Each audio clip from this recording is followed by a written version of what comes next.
चा सिमरहु भाई, साध संग सदा सुख पाइयै,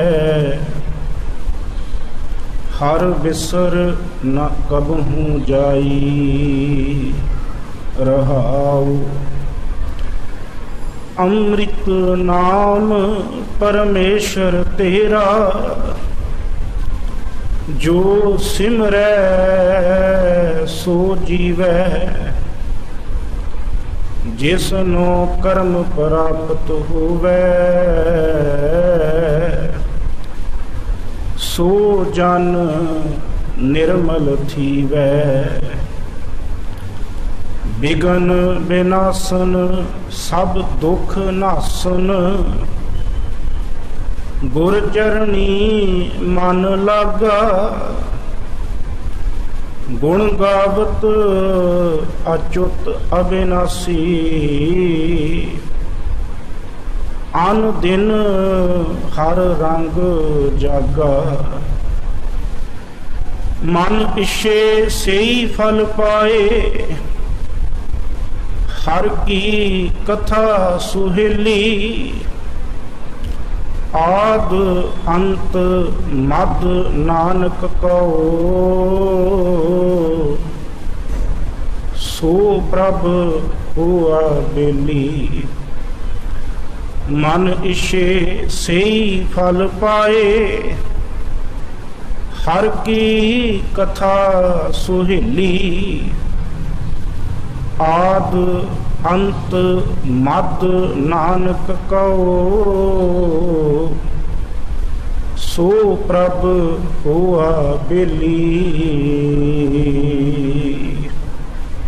वाहिगुरु जी का खालसा, वाहिगुरु जी की फतेह। गुरु रूप गुरु सवारी साध संगत जी, आप जी ने धन गुरु ग्रंथ साहिब महाराज जी की लड़ीवार शब्द विचार के तहत धन गुरु अर्जन साहिब महाराज जी का पावन शब्द जो सोरठ राग के अंदर उचारण किया होया है, और गुरु ग्रंथ साहिब महाराज जी के पावन अंग 616 के उपर सुभाईमान है, बड़े अदब प्यार सहित सरवण किया है। धन गुरु अर्जन साहिब महाराज अपनी पावन बाणी दे राही और खासकर इस शब्द दे राही सानू ये गल समझा रहे हैं कि अकाल परमात्मा की सिफत सलाह, अकाल पुरख परमात्मा की कीती हुई वडियाई साडे जीवन दे विच किवें आनंद खेड़ा बख्शदी है, सुख बख्शदी है। भावें असी रोज़मारा जिंदगी दे विच साडे पढ़ी जाण वाली बाणी श्री सुखमनी साहिब, तिन्हां दी आरंभक पंक्तियां दे विच सतगुरां दे ये बोल बड़े प्यार सहित सरवण करदे हां, पढ़दे हां कि सिमरों सिमर सिमर सुख पावो। वो अकाल पुरख परमात्मा दी याद, वो अकाल पुरख परमात्मा दा सिमरन सानू आत्मिक सुख दिंदा है। सिमरों सिमर सिमर सुख पावो। मैं अकाल पुरख परमात्मा नू सिमर सिमर के याद कर करके आत्मिक सुख प्राप्त करता हूँ। हुण उहदे सिमरन दे नाल हुंदा की है? सतगुरु कहंदे कल कलेश तन माहे मिटावो। मेरे जीवन दे विचों सारे कल कलेश, कला कलेश, विपतावां दुख तिन्हां दा नाश हो गया। इसे करके सतगुरु कहंदे उन्होंने जपिया करो, उन्होंने गाया करो, उहदी सिफत सलाह करिया करो, क्योंकि उहदी याद दे विच, उहदी सिफत सलाह दे विच साडे जीवन दा खेड़ा है। इस पावन शब्द के राही भी धन सतगुरु गुरु अर्जन साहिब महाराज जी ने साडे ते किरपा की और ये गल सानू समझाउण लई अपने पावन मुखार बिंद तो ये शब्द उचारे। रहाओ दे बंद नूं जदों असीं विचारदे हां, सतगुरु कहंदे हर साचा सिमरो भाई। ਸਾਚਾ ਦਾ ਅਰਥ ਹੈ ਸਦੀਵੀ ਰਹਿਣ ਵਾਲਾ, ਸਦਾ ਕਾਇਮ ਰਹਿਣ ਵਾਲਾ। ਸਤਿਗੁਰੂ ਕਹਿੰਦੇ ਉਹ ਪ੍ਰਮਾਤਮਾ ਅਕਾਲ ਪੁਰਖ ਜਿਹੜਾ ਸਦਾ ਕਾਇਮ ਰਹਿਣ ਵਾਲਾ ਹੈ, ਉਸ ਪ੍ਰਮਾਤਮਾ ਨੂੰ ਯਾਦ ਕਰਿਆ ਕਰੋ। ਹਰ ਸਾਚਾ ਸਦਾ ਥਿਰ ਰਹਿਣ ਵਾਲੇ ਹਰੀ ਪ੍ਰਮਾਤਮਾ ਨੂੰ ਸਿਮਰੋ। ਸਿਮਰੋ ਦਾ ਅਰਥ ਹੀ ਯਾਦ ਕਰਨਾ ਹੈ। ਉਸ ਪ੍ਰਮਾਤਮਾ ਨੂੰ ਯਾਦ ਕਰੋ, ਹਮੇਸ਼ਾ ਉਹਨੂੰ ਚੇਤੇ ਵਿੱਚ ਰੱਖੋ, ਕਿਉਂਕਿ ਉਹਦੀ ਯਾਦ, ਉਹਦਾ ਸਿਮਰਨ ਕੀ ਕਰਦਾ ਹੈ? ਸਤਿਗੁਰੂ ਕਹਿੰਦੇ ਸਾਨੂੰ ਸੁੱਖ ਦਿੰਦਾ ਹੈ। ਮੈਂ ਅਕਸਰ ਬੇਨਤੀ ਕਰਦਾ ਕਿ ਦੁਨੀਆ ਤੇ ਕੋਈ ਐਸਾ ਮਨੁੱਖ ਨਹੀਂ ਹੋਏਗਾ ਜਿਹੜਾ ਇਹ ਕਦੀ ਪ੍ਰਮਾਤਮਾ ਦੇ ਚਰਨਾਂ ਵਿੱਚ ਅਰਦਾਸ ਕਰੇ, ਬੇਨਤੀ ਕਰੇ ਕਿ ਮਾਲਕ ਮਿਹਰ ਕਰੋ, ਮੇਰਾ ਜੀਵਨ ਦੁੱਖਾਂ ਨਾਲ ਭਰ ਜਾਏ। ਹਰੇਕ ਕੋਈ ਇਹੋ ਹੀ ਪਹੁੰਚ ਕਰਦਾ ਹੈ, ਇਹੋ ਅਰਦਾਸ ਕਰਦਾ ਹੈ ਕਿ ਮਾਲਕ ਮਿਹਰ ਕਰੋ, ਮੇਰਾ ਜੀਵਨ ਸੁੱਖਾਂ ਨਾਲ ਭਰ ਜਾਏ।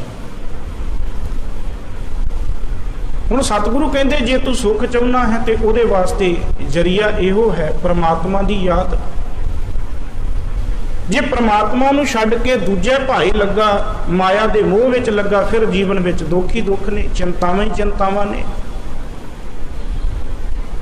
ਇੱਕ ਦੀ ਯਾਦ ਸਾਡੇ ਜੀਵਨ ਵਿੱਚ ਸੁੱਖ ਲੈ ਕੇ ਆਉਂਦੀ ਹੈ, ਇੱਕ ਦੀ ਯਾਦ ਸਾਡੇ ਜੀਵਨ ਵਿੱਚ ਖੇੜਾ ਲੈ ਕੇ ਆਉਂਦੀ ਹੈ, ਤੇ ਇੱਕ ਦੀ ਯਾਦ ਨੂੰ ਵਿਸਾਰਨਾ ਪਰਮੇਸ਼ਰ ਤੇ ਭੁੱਲਿਆਂ ਵਿਆਪਨ ਸਭੇ ਰੋਗ। ਉਸ ਪ੍ਰਮਾਤਮਾ ਇੱਕ ਨੂੰ ਭੁੱਲਣ ਦੇ ਨਾਲ ਸਾਡੇ ਜੀਵਨ ਵਿੱਚ ਸਾਰੇ ਦੁੱਖ ਰੋਗ ਆ ਜਾਂਦੇ ਨੇ। ਪਰ ਦੂਸਰੇ ਪਾਸੇ ਜਦੋਂ ਪ੍ਰਮਾਤਮਾ ਦੀ ਸਿਫਤ ਸਲਾਹ ਦੇ ਨਾਲ ਜੁੜੇ, ਪ੍ਰਮਾਤਮਾ ਦੀ ਸਿਫਤ ਸਲਾਹ ਕੀਤੀ, ਸੁਣੀ, ਉਦੋਂ ਕੀ ਹੋਇਆ? ਸੁਣਤੇ ਪੁਨੀਤ ਕਹਤੇ ਪਵਿੱਤ ਸਤਿਗੁਰ ਰਹਿਆ ਭਰਪੂਰੇ, ਬਿਨਵੰਤ ਨਾਨਕ ਗੁਰ ਚਰਨ ਲਾਗੇ ਵਾਜੇ ਅਨਹਦ ਪੂਰੇ। ਜਾਂ ਅਸੀਂ ਕਹਿੰਦੇ ਦੁੱਖ ਰੋਗ ਸੰਤਾਪ ਉਤਰੇ। ਕਦੋਂ ਉਤਰੇ ਮਾਲਕ ਜੀ? ਕਦੋਂ ਜੀਵਨ ਦੇ ਵਿੱਚੋਂ ਖਤਮ ਹੋਏ? ਸਤਿਗੁਰੂ ਕਹਿੰਦੇ ਸੁਣੀ ਸੱਚੀ ਬਾਣੀ। ਬਾਣੀ ਦਾ ਅਰਥ ਸਿਫਤ ਸਲਾਹ। ਜਦੋਂ ਪ੍ਰਮਾਤਮਾ ਦੀ ਸਿਫਤ ਸਲਾਹ ਨੂੰ ਸੁਣਿਆ, ਜਦੋਂ ਪ੍ਰਮਾਤਮਾ ਦੀ ਸਿਫਤ ਸਲਾਹ ਕੀਤੀ, ਸਭ ਕਹਿੰਦੇ ਜੀਵਨ ਵਿੱਚੋਂ ਦੁੱਖਾਂ ਰੋਗਾਂ ਦਾ ਨਾਸ਼ ਹੋ ਗਿਆ। ਅਸੀਂ ਇਹੋ ਚਾਹੁੰਦੇ ਨਾ ਕਿ ਸਾਡੇ ਜੀਵਨ ਵਿੱਚ ਸੁੱਖ ਆਉਣ, ਆਨੰਦ ਹੋਵੇ, ਪਰ ਗੁਰੂ ਸਾਹਿਬ ਜਿਹੜੀ ਗੱਲ ਕਹਿ ਰਹੇ ਨੇ ਉਹ ਵੀ ਤੇ ਮੰਨਣੀ ਪਏਗੀ ਨਾ। ਇਹ ਤਾਂ ਨਹੀਂ ਨਾ ਹੋ ਸਕਦਾ ਡਾਕਟਰ ਕੋਲ ਜਾਈਏ, ਡਾਕਟਰ ਨੂੰ ਕਹੀਏ ਡਾਕਟਰ ਸਾਹਿਬ ਦਰਦ ਹੋ ਰਹੀ, ਮੱਥੇ ਵਿੱਚ ਦਰਦ ਹੈ, ਕੋਈ ਕਹੇ ਪੇਟ ਵਿੱਚ ਦਰਦ ਹੈ। ਹੁਣ ਡਾਕਟਰ ਨੇ ਦਵਾਈ ਦੇ ਦਿੱਤੀ, ਦਵਾਈ ਲੈ ਕੇ ਘਰ ਪਹੁੰਚ ਗਏ। ਉਹਨੇ ਜਿਵੇਂ ਜਿਵੇਂ ਦੱਸਿਆ ਕਿ ਇੱਕ ਖੁਰਾਕ ਜਾ ਕੇ 12 ਵਜੇ ਖਾ ਲਈ, ਇੱਕ 4 ਵਜੇ ਖਾ ਲਈ, ਇੱਕ ਰਾਤ ਨੂੰ ਸੌਣ ਲੱਗਿਆ 8 ਵਜੇ ਖਾ ਲਈ। ਹੋਇਆ ਕਿ ਘਰ ਪਹੁੰਚ ਗਿਆ, ਸਮਾਂ ਲੰਘਦਾ ਗਿਆ, 10 ਵਜੇ ਤੇ ਫਿਰ ਡਾਕਟਰ ਦੇ ਕੋਲ ਪਹੁੰਚ ਗਿਆ। ਕਹਿੰਦਾ ਡਾਕਟਰ ਸਾਹਿਬ ਮੈਂ ਤੁਹਾਡੇ ਕੋਲੋਂ ਸਵੇਰੇ ਹੋ ਕੇ ਗਿਆ, ਪਰ ਅਜੇ ਤੱਕ ਦਰਦ ਦੇ ਨਾਲ ਤੜਫ ਰਿਹਾ, ਮੇਰੀ ਦਰਦ ਠੀਕ ਨਹੀਂ ਹੋਈ। ਡਾਕਟਰ ਕਹਿੰਦਾ ਜਿਵੇਂ ਜਿਵੇਂ ਮੈਂ ਤੈਨੂੰ ਦੱਸਿਆ ਸੀ ਉਵੇਂ ਉਵੇਂ ਦਵਾਈ ਖਾਧੀ। ਮੈਂ ਤੈਨੂੰ ਕਿਹਾ ਸੀ 12 ਵਜੇ ਜਾ ਕੇ ਇੱਕ ਖੁਰਾਕ ਲੈ ਲਈ, ਇੱਕ 4 ਵਜੇ ਲੈ ਲਈ, ਇੱਕ 8 ਵਜੇ ਲੈ ਲਈ। ਦਵਾਈ ਖਾਧੀ? ਕਹਿੰਦਾ ਨਹੀਂ ਦਵਾਈ ਨਹੀਂ ਖਾਧੀ। ਫਿਰ ਕੀ ਕੀਤਾ? ਕਹਿੰਦਾ ਮੈਂ ਦਵਾਈ ਸਿਰਹਾਣੇ ਰੱਖੀ ਸੀ। ਡਾਕਟਰ ਕਹਿੰਦਾ ਭਲਿਆ ਦਵਾਈ ਨੂੰ ਭਾਵੇਂ ਤੂੰ ਸਿਰਹਾਣੇ ਰੱਖ ਛੱਡ, ਤੇਰੀ ਦਰਦ ਠੀਕ ਨਹੀਂ ਹੋਣ ਵਾਲੀ। ਤੇਰੀ ਦਰਦ ਤਾਂ ਠੀਕ ਹੋਣੀ ਸੀ ਜੇ ਤੂੰ ਦਵਾਈ ਖਾਂਦਾ। ਦਵਾਈ ਸਿਰਹਾਣੇ ਤੇ ਰੱਖੀ ਪਰ ਖਾਧੀ ਨਹੀਂ। ਖਾਣ ਨਾ ਕਰਕੇ ਬੰਦੇ ਦਾ ਬੁਖਾਰ ਨਹੀਂ ਉਤਰਿਆ, ਖਾਣ ਨਾ ਕਰਕੇ ਦਵਾਈ ਦਰਦ ਨਹੀਂ ਦੂਰ ਹੋਈ। ਬਸ ਮਾਫ ਕਰਿਓ, ਅਸੀਂ ਵੀ ਗੁਰੂ ਗ੍ਰੰਥ ਸਾਹਿਬ ਜੀ ਦੀ ਬਾਣੀ ਨੂੰ ਇਸੇ ਤਰ੍ਹਾਂ ਵੱਲਿਆ ਕਿ ਜਿਵੇਂ ਡਾਕਟਰ ਦੀ ਦਵਾਈ ਲੈ ਕੇ ਰੱਖ ਜ਼ਰੂਰ ਲਈ, ਪਰ ਉਹਨੂੰ ਜੀਵਨ ਵਿੱਚ ਵਰਤਿਆ ਨਹੀਂ, ਖਾਧਾ ਨਹੀਂ। ਅਸੀਂ ਪੋਥੀਆਂ ਲੈ ਕੇ ਘਰ ਵਿੱਚ ਰੱਖ ਲਈਆਂ, ਗੁਟਕਾ ਸਾਹਿਬ ਲੈ ਕੇ ਘਰ ਵਿੱਚ ਰੱਖ ਲਏ, ਪਰ ਇਸ ਖੁਰਾਕ ਨੂੰ ਲਿਆ ਨਹੀਂ। ਜੇ ਇਹ ਖੁਰਾਕ ਨੂੰ ਆਪਣੇ ਜੀਵਨ ਵਿੱਚ ਲਿਆ ਹੁੰਦਾ, ਵਰਤਿਆ ਹੁੰਦਾ, ਤੇ ਪੱਕੀ ਗੱਲ ਸੀ ਸਾਡੇ ਜੀਵਨ ਦੇ ਵਿੱਚ ਜਿਹੜੇ ਇਹ ਆਤਮਿਕ ਤੌਰ ਤੇ ਦੁੱਖ ਨੇ, ਆਤਮਿਕ ਤੌਰ ਤੇ ਰੋਗ ਨੇ, ਇਹ ਖਤਮ ਹੁੰਦੇ, ਚਿੰਤਾਵਾਂ ਦੂਰ ਹੁੰਦੀਆਂ। ਅਸੀਂ ਆਨੰਦ ਖੇੜੇ ਵਿੱਚ ਹੁੰਦੇ। ਸਾਡੇ ਵਿਕਾਰ ਜਿਹੜੇ ਸਾਡੇ ਤੇ ਪ੍ਰਭਾਵੀ ਨੇ, ਇਹਨਾਂ ਤੋਂ ਮੁਕਤੀ ਮਿਲਦੀ। ਪਰ ਜੇ ਅਸੀਂ ਇਹ ਦਵਾਈ ਖਾਧੀ ਹੁੰਦੀ, ਇਹਦੇ ਵਿੱਚ ਕੋਈ ਸ਼ੱਕ ਨਹੀਂ, ਮੇਰੇ ਗੁਰੂ ਵੈਦ ਵਰਗਾ ਕੋਈ ਵੈਦ ਨਹੀਂ। ਮੇਰਾ ਵੈਦ ਗੁਰੂ ਗੋਬਿੰਦਾ ਹਰ ਹਰ ਨਾਮ ਔਖਦ ਮੁਖ ਦੇਵੈ। ਗੁਰੂ ਤੇ ਮੁਖ ਤੋਂ ਦੇ ਰਿਹਾ ਦਵਾਈ, ਪਰ ਅਸੀਂ ਉਹ ਦਵਾਈ ਅੰਦਰ ਨਹੀਂ ਲੈ ਕੇ ਜਾ ਰਹੇ। ਜਿਵੇਂ ਬੱਚਾ ਦਵਾਈ ਮੂੰਹ ਵਿੱਚ ਪਾ ਦਿਓ, ਕਈ ਵਾਰੀ ਕੱਢ ਦਿੰਦਾ ਨਾ ਬਾਹਰ, ਅਸੀਂ ਵੀ ਉਹਨਾਂ ਬੱਚਿਆਂ ਵਾਂਗ ਦਵਾਈ ਮੂੰਹ ਵਿੱਚ ਲੈ ਕੇ ਇੱਥੇ ਸੰਗਤ ਵਿੱਚ ਬੈਠੇ ਆ, ਦਵਾਈ ਮੂੰਹ ਵਿੱਚ ਲੈ ਲਈ, ਬਾਹਰ ਜਾ ਕੇ ਫਿਰ ਕੱਢ ਦਿੱਤੀ। ਦਵਾਈ ਖਾਧੀ ਨਹੀਂ, ਅਸਰ ਕਿਵੇਂ ਹੋਏਗਾ?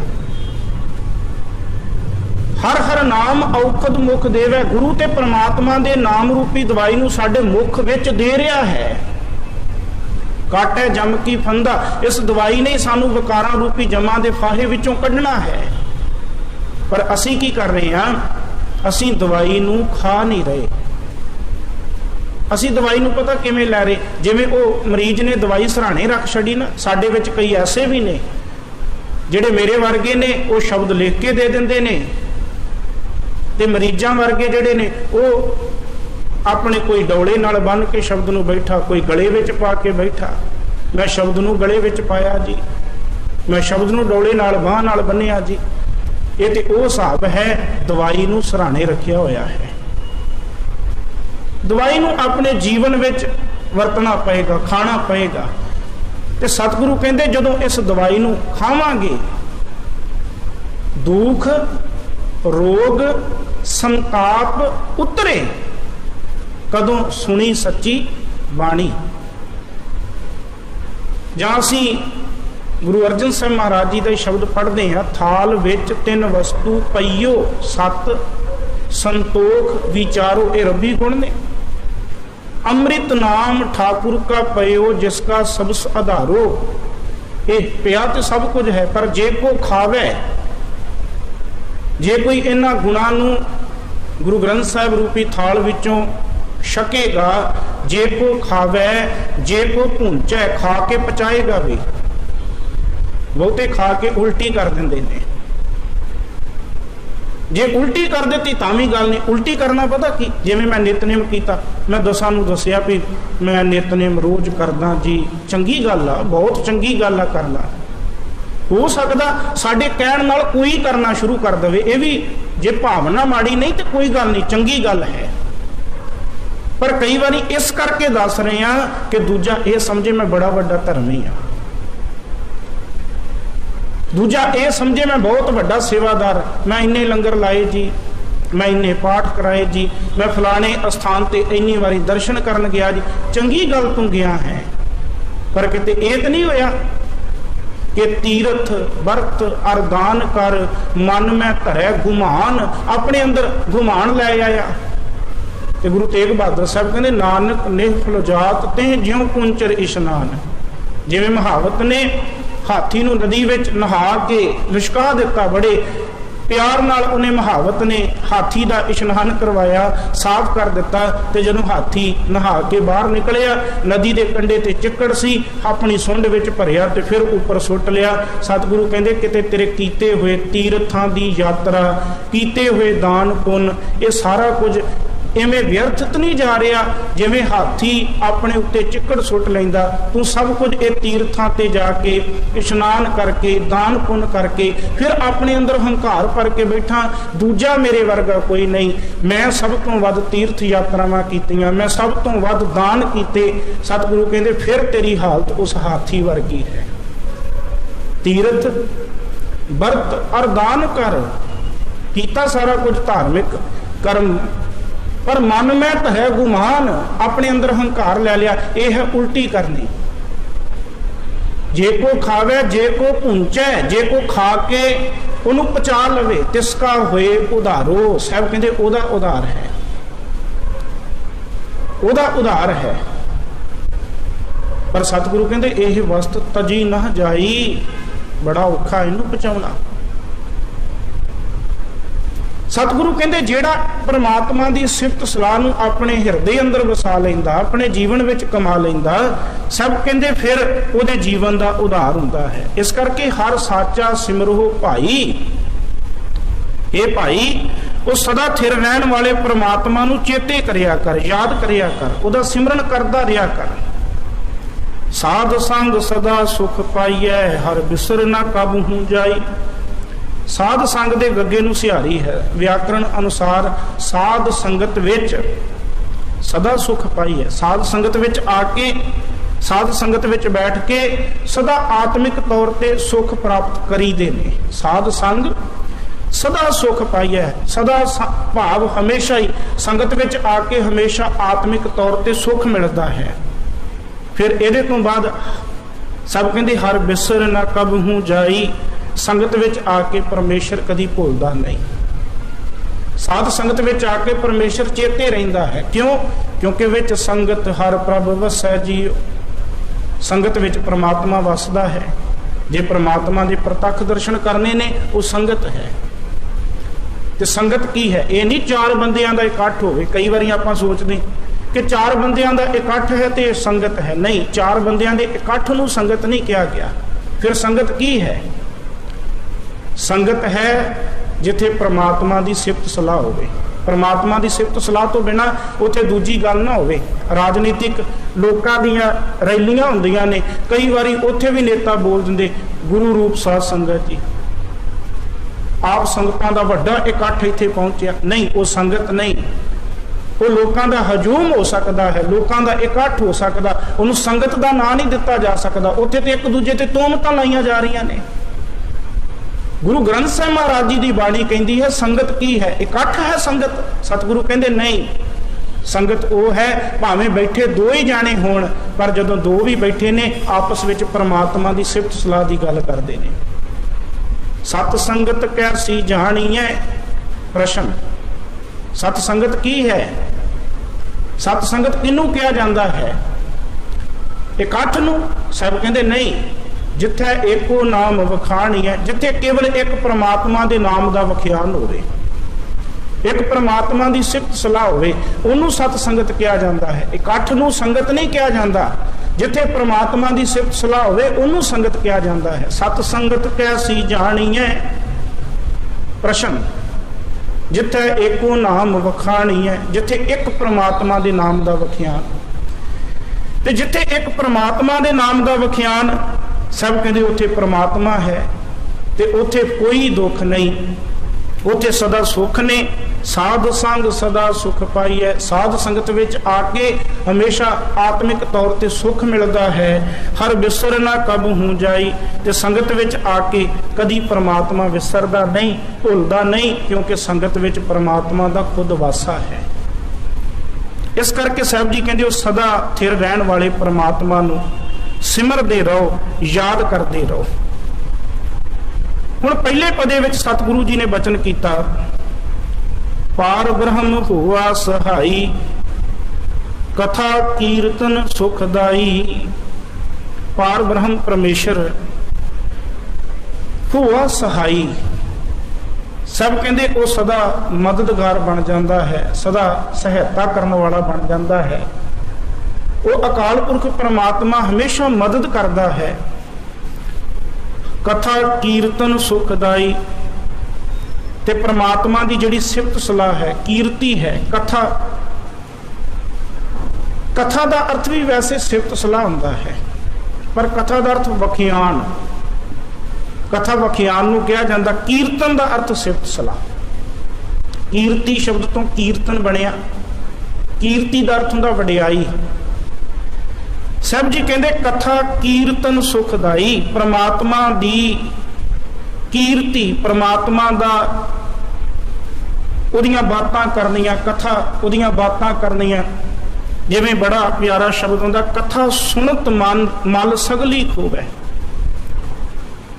ਪ੍ਰਮਾਤਮਾ ਦੀ ਬਾਤ ਸੁਣਿਆ, ਜੀਵਨ ਵਿੱਚੋਂ ਸਾਰੀ ਵਿਕਾਰਾਂ ਦੀ ਮੈਲ ਲੱਥ ਜਾਂਦੀ ਹੈ। ਮਲ ਦਾ ਅਰਥ ਮੈਲ, ਮਲ ਸਗਲੀ ਖੋਵੈ। ਸਾਰੀ ਵਿਕਾਰਾਂ ਦੀ ਮੈਲ ਲੱਥ ਜਾਂਦੀ ਹੈ। ਕਦੋਂ? ਜਦੋਂ ਪ੍ਰਮਾਤਮਾ ਦੀਆਂ ਬਾਤਾਂ ਸੁਣੀਆਂ ਜਾਣ। ਕਥਾ ਉਹਦੀਆਂ ਬਾਤਾਂ, ਉਹਦੀਆਂ ਗੱਲਾਂ, ਉਹਦੀਆਂ ਵਡਿਆਈਆਂ। ਤੇ ਕੀਰਤੀ, ਕੀਰਤਨ ਦਾ ਮਤਲਬ ਕੀਰਤੀ, ਕੀਰਤੀ ਦਾ ਮਤਲਬ ਵਡਿਆਈ, ਸਿਫਤ ਸਲਾਹ। सतगुरु कहते कथा कीर्तन सुखदाई, परमात्मा दीयां बातां, परमात्मा दी सिफत सलाह जिहड़ी है वो आत्मिक तौर ते आनंद दिंदी है। इस करके साहब जी कहते, मैं फिर रहाओ दे वचन नूं रिपीट कर दवां, हर साचा सिमरो भाई। इस करके वो सदा थिर रहने वाले परमात्मा नूं याद करते रहो, चेते करते रहो। क्यों? क्योंकि उस परमात्मा की कीती हुई कीर्ति सिफत सलाह उहदियां बातां आत्मिक तौर ते सुख दिंदियां ने। वो अकाल पुरख परमात्मा फिर जीवन का सहाई बन जाता है, मददगार बन जाता है। रखवाला गोबिंद राय भगतन की रास, विघन ना को लागता। फिर वो कोई विघन ते लगन ही नहीं दिंदा, फिर तो जीवन दे विच कोई रुकावट आउण ही नहीं दिंदा, क्योंकि रखवाला बन गया ना। राखा एक हमारा स्वामी, उस राखा बन गया जीवन का। जदों उन्होंने याद किया, जदों ये गल दृढ़ कर लई, उहदे तो बिना मेरा दूजा है ही नहीं कोई, दूजी ओट नहीं है राई। राई कहते थोड़ा जिहा, तिल मात्र। जदों तिल मात्र भी उहदे तो बिना जीवन का कोई सहारा ही नहीं, तो फिर ये मान नाल कहांगे ना कि राखा एक हमारा स्वामी, सगल घटां का अंतरजामी। फिर ते मान नाल कहांगे कि रखवाला गोबिंद राय भगतन की रास, विघन ना को लागता प्रभ है अरदास। फिर ते मान नाल ये गल कहांगे, क्योंकि वो जीवन का मददगार बन जाता है। जदों उन्होंने चेते करीदा, मालक जी तुहाडे बिना मेरा कोई नहीं, तुहाडे बिना कोई आसरा नहीं, फिर वो मालिक परमात्मा खुद मददगार बनता है। सतगुरु कहते पार ब्रह्म हुआ सहाई, वो परमात्मा जीवन का मददगार बन गया। कथा कीर्तन सुखदाई, ओदियां बातां, ओदी सिफत सलाह जीवन दे विच आत्मिक तौर ते सुख दिंदी है। गुर पूरे की बाणी, इत्थे विश्राम आएगा। गुर पूरे की बाणी, जप आनंद करहु नित प्राणी। प्राणी, हे प्राणी मात्र, हे मनुख, जप, जप दे पप्पे नूं सिहारी आ गई, जप के वो अकाल पुरख परमात्मा की सिफत सलाह नूं जप के, वो परमात्मा की सिफत सलाह की बाणी नूं याद करके आनंद करो, आनंद माणो जीवन दे विच, अपने जीवन दे विच आनंद लो। माफ करियो मैं भी इहदे विच ही शामिल हाँ। आपां पता की सोचदे, कादे विच आनंद, बहुत पैसा इकट्ठा कर लईए इहदे विच आनंद है। असीं सोचदे हां बड़ी जमीन जायदाद इकट्ठी हो जाए इहदे विच आनंद है, पर सतगुरु कहते तुसीं आले दुआले झाती मार के देख लो, जिन्हां कोल बहुत जमीन जायदादां ने कि वो आनंद विच ने, जिन्हां दे कोल बड़ा धन दौलत है कि वो खुश ने, अपने जीवन विच संतुष्ट ने। बड़े लोग ऐसे मिल जाणगे, बड़े बड़े राजियां नूं रोंदियां वेखिया गया, बड़े बड़े भूमि वाले जिहड़े लोग सन जिन्हां कोल बहुत जमीन सी उन्हां नूं रोंदियां वेखिया गया, खाली हथ संसार तो चले गए। सिकंदर वर्गे संसार तो खाली हथ चले गए। इत्थे बहुत धन दौलत वाले रोंदे वेखे जाते ने। इहदा मतलब धन दौलत करके सुख नहीं, इहदा मतलब जमीन जायदादां करके आनंद नहीं जीवन विच। गुरु अर्जन साहब जी का शब्द है, सतगुरु कहते सुख नाही बहुता धन खाटे। इहदे विच सुख नहीं कि बंदा बहुत धन इकट्ठा कर ले, सुख नाही बहुता धन खाटे। जे कोई बहुता धन कमा ले इहदे विच सुख आ, सतगुरु कहते नहीं। सुख नाही बहुता धन खाटे, सुख नाही पेखै नृत नाटे। जे कोई नाटक चेटक वेखे, अज की भाषा विच अर्थ कर लईए भी कोई मूवी वेख ले, कोई सीरीयल वेख ले, इहदे विच सुख ने आनंद ने, सतगुरु कहते नहीं। सुख नाही पेखै नृत नाटे। फिर मेरे वर्गा कहता भी देश का भ्रमण करिए, बड़े बड़े देश ने, सोहने सोहने देश ने, उन्होंने घूम के आइए, शायद उहदे विच सुख ने। सुख नाही बहु देश कमाए, बड़े देश घूम के आ जाइए, इहदे विच सुख होणगे। सतगुरु कहते ना बहुते धन नूं इकट्ठियां करन विच सुख ने, धन वाले भी दुखी ने। नाटक चेटक वेख के सुख ने ना, उन्ना क चिर बड़ा लगेगा भी बड़ा मजा आ गया, बाहर निकले नाल दी नाल मजा खत्म। बड़े लोग कहते देश घूम के आइए, दूसरे देश में घूम के आइए, दूसरे प्रांत में घूम के आइए, 4 दिन खुश हो सकते घूम के, पर साहब कहते ये सਦੀवी सुख नहीं। सतगुरु गुरु अर्जन साहब दसो फिर सुख कादे विच ने? ते धन गुरु अर्जन साहब कहते सर्ब सुखां शब्द वरते, सारे सुख, सर्ब सुखां हर हर गुण गाए। सब कहते सारे सुख पता कादे विच ने? परमात्मा दे गुण गाउण विच, गुण गाउण विच ओहदे सुख ने, ओहदी सिफत सलाह दे विच ओहदे गुण ने, ओहदी सिफत सलाह करन विच सारे सुख ने। पर जे कोई सोचे धन विच सुख, नाटक चेटक विच सुख, देशां दा भरमण करन विच, दुनिया दा भरमण करन विच सुख, साहब कहंदे नहीं। जप आनंद करो नित प्राणी, आ सिफत सलाह नूं जपिया कर, आ सिफत सलाह नूं जप के अपने जीवन विच आनंद माण। फिर तू कहेगा आनंद आनंद सब को कहे, आनंद गुरु ते जानिया। फिर तू कहेगा सारे लोकी कही जाते ने आनंद है आनंद है, पर आनंद नहीं जीवन विच। आनंद कित्थों मिलदा? ये गुरु दसदा है। आनंद गुरु ते जानिया, कित्थों मिलिया आनंद? गुरु अमरदास साहब दसो। ते गुरु साहब कहते आनंद पाया मेरी माए, सतगुरु मैं पाया। मैं गुरु की प्राप्ति कर ली, जीवन में आनंद आ गया। जप आनंद करो नित प्राणी। हे प्राणी, गुरु की सिफत सलाह की जिहड़ी बाणी है उन्होंने पढ़िया कर, उन्होंने विचारिया कर, उन्होंने समझिया कर, फिर तेरे जीवन में आत्मिक आनंद बनिया रहेगा। तू आत्मिक आनंद नूं माणिया करेगा। गुर पूरे की बाणी, पूरे गुरु की जिहड़ी उचारण की परमात्मा के बाबत सिफत सलाह की बाणी है, उन्होंने जपिया कर, उन्होंने जप के हे प्राणी तू आनंद माणेगा। अगे साहब जी ने बचन किया, अमृत नाम परमेश्वर तेरा, जो सिमरै सो जीवै। हे परमात्मा,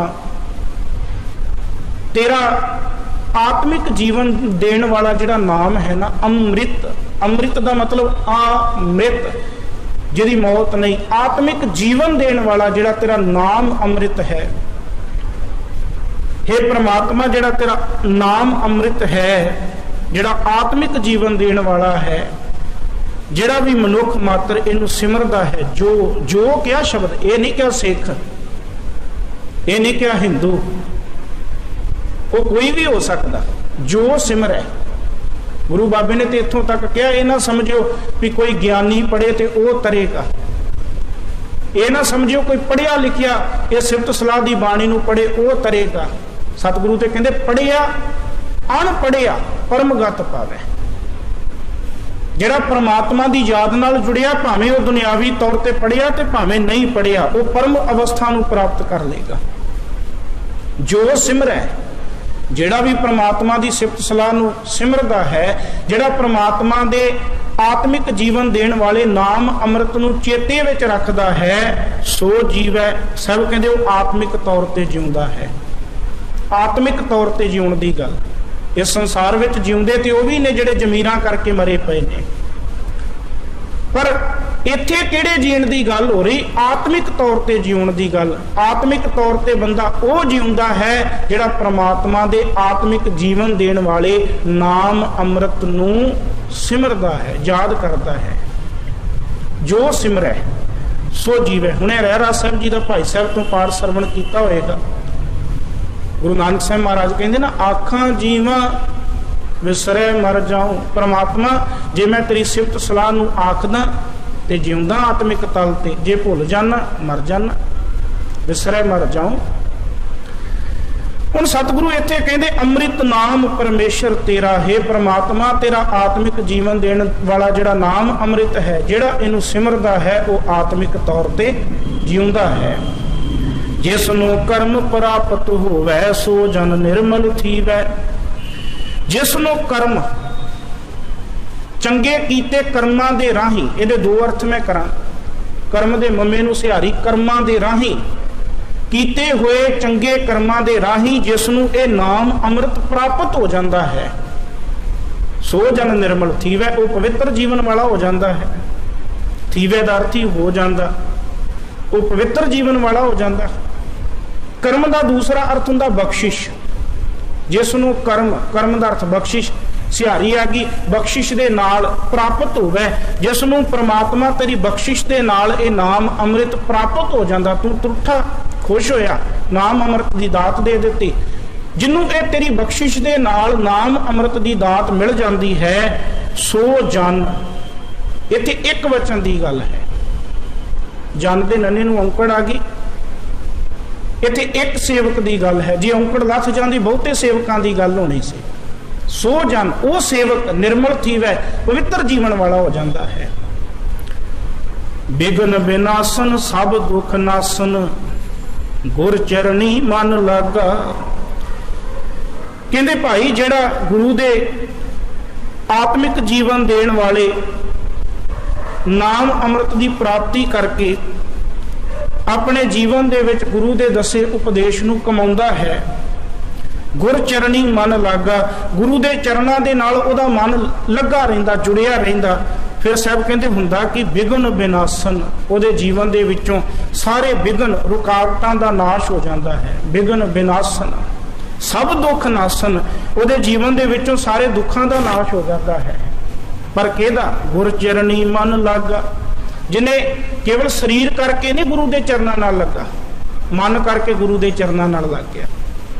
ਗੁਰ ਚਰਣੀ ਮਨ ਲਾਗਾ ਕਿਹਾ, ਮਨ ਲਾਗਾ, ਤਨ ਤੇ ਬੜਿਆਂ ਦਾ ਲੱਗਾ। ਮੈਨੂੰ ਗੱਲ ਚੇਤੇ ਆਈ, ਮਸ਼ਕੀਨ ਸਾਹਿਬ ਜੀ ਨੂੰ ਕਿਸੇ ਨੇ ਪੁੱਛਿਆ, ਕਹਿਣ ਲੱਗੇ ਜੀ ਇਹ ਦੱਸੋ ਗੁਰੂ ਦੇ ਸਭ ਤੋਂ ਨੇੜੇ ਕੌਣ ਹੈ? ਕਹਿੰਦੇ ਜੀ ਗੁਰੂ ਘਰ ਦੇ ਗ੍ਰੰਥੀ ਸਿੰਘ। ਉਹਨੇ ਅਗਲਾ ਨਾਲ ਹੀ ਪ੍ਰਸ਼ਨ ਖੜਾ ਕਰ ਦਿੱਤਾ, ਕਹਿੰਦਾ ਜੀ ਗੁਰੂ ਦੇ ਸਭ ਤੋਂ ਦੂਰ ਕੌਣ ਹੈ? ਮਸ਼ਕੀਨ ਸਾਹਿਬ ਜਵਾਬ ਦਿੰਦੇ, ਕਹਿੰਦੇ ਗ੍ਰੰਥੀ ਸਿੰਘ। ਕਹਿੰਦੇ ਦੋਨਾਂ ਦਾ ਇੱਕ ਜਵਾਬ। ਮੈਂ ਤੁਹਾਨੂੰ ਪਹਿਲਾ ਪ੍ਰਸ਼ਨ ਕੀਤਾ ਗੁਰੂ ਦੇ ਨੇੜੇ ਕੌਣ ਹੈ, ਤੁਸੀਂ ਕਿਹਾ ਗ੍ਰੰਥੀ ਸਿੰਘ। ਮੈਂ ਤੁਹਾਨੂੰ ਪੁੱਛਿਆ ਗੁਰੂ ਤੋਂ ਦੂਰ ਕੌਣ ਹੈ, ਤੁਸੀਂ ਕਿਹਾ ਗ੍ਰੰਥੀ ਸਿੰਘ। ਤੇ ਮਸ਼ਕੀਨ ਸਾਹਿਬ ਨੇ ਬੜਾ ਸੋਹਣਾ ਜਵਾਬ ਦਿੱਤਾ, ਕਹਿਣ ਲੱਗੇ ਤਨ ਕਰਕੇ ਗ੍ਰੰਥੀ ਸਿੰਘ ਹੋ ਸਕਦਾ ਗੁਰੂ ਦੇ ਬੜਾ ਨੇੜੇ ਹੋਵੇ, ਪਰ ਜੇ ਆਤਮਿਕ ਤੌਰ ਤੇ ਉਹਦੇ ਅੰਦਰ ਗੁਰੂ ਦਾ ਭੈ ਨਹੀਂ ਰਿਹਾ, ਅਦਬ ਨਹੀਂ ਰਿਹਾ, ਡਰ ਨਹੀਂ ਰਿਹਾ, ਤੇ ਫਿਰ ਸਰੀਰ ਕਰਕੇ ਨੇੜੇ ਹੋਣ ਦੇ ਬਾਵਜੂਦ ਵੀ ਉਹ ਗੁਰੂ ਤੋਂ ਬੜਾ ਦੂਰ ਹੈ। ਇਹਦਾ ਮਤਲਬ ਸਰੀਰ ਤੇ ਗੁਰੂ ਨਾਲ ਲੱਗ ਗਿਆ, ਸਰੀਰ ਤੇ ਗੁਰੂ ਨਾਲ ਜੁੜ ਗਿਆ, ਪਰ ਮਨ ਥੋੜਾ ਜੁੜਿਆ, ਮਨ ਤੇ ਬੜੀ ਦੂਰ। ਕਈ ਵਾਰੀ ਤੁਸੀਂ ਵੇਖੋ ਐਸੇ, ਮੈਨੂੰ ਇਹ ਸ਼ਬਦ ਕਹਿਣ ਲੱਗਿਆ ਵੀ ਠੀਕ ਨਹੀਂ ਲੱਗ ਰਿਹਾ, ਪਰ ਮੈਂ ਕਹਿਣਾ ਚਾਹੁੰਦਾ, ਗੁਰੂ ਦੀ ਹਜ਼ੂਰੀ ਵਿੱਚ ਬੈਠ ਕੇ ਬੰਦਾ ਮੂਵੀਆਂ ਵੇਖ ਰਿਹਾ।